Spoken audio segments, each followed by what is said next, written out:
I have this leash in a loop, and I just want to teach him to put his face through it. Just be like putting on your harness and your collar kind of thing.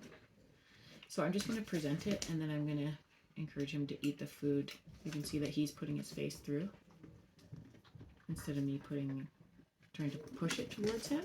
He's coming through. That's how I want to teach him to put his own clothes on, basically.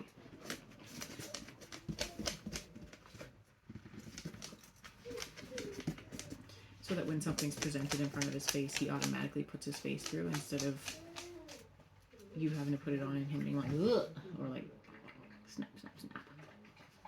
He's just having some water.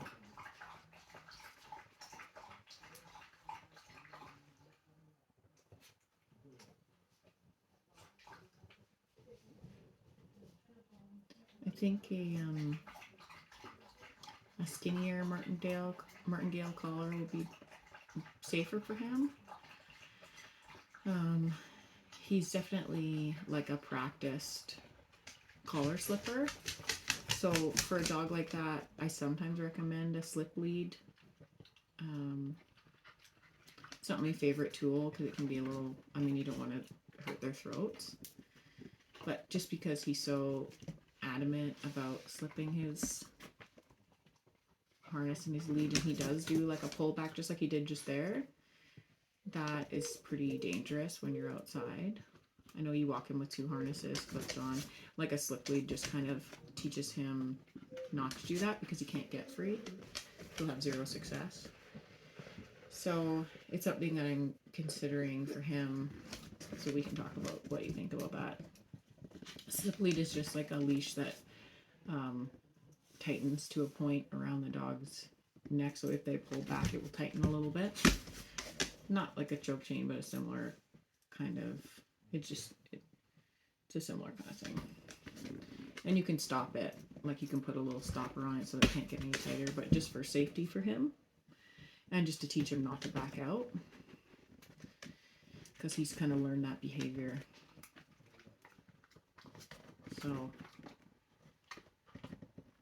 like, because I'm caring for him and he's not mine and he's not at home, I feel more comfortable walking him on a slip lead. So if someone else were to walk him, I think it would be safer for them to use something like that on him.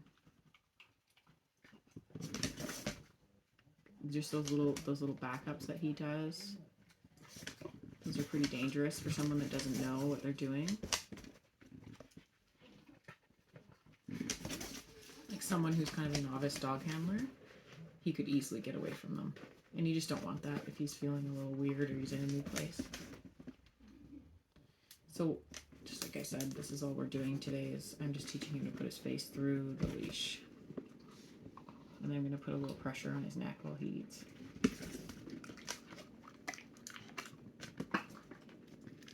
Oh, that one was weird. Did you barf it up a little? Yeah, so you can see that I'm just holding it still and he's putting his face through. And then while he eats, I'm putting it the rest of the way. And I'm gonna pull on his collar a little bit. So we're just associating the food with putting on the leash. We're associating the food with pressure on the neck. Those are kind of a big deal for him. Like, this is, yeah, it's the biggest deal to me about his training right now. That and like working for a lower value. Like he won't work for his kibble. He just looks at me like I'm an idiot. He's like, no, thanks. I only work for treats.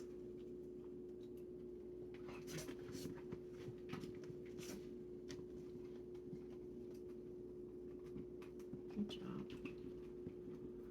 Good boy. Good boy. So I think we're done with that.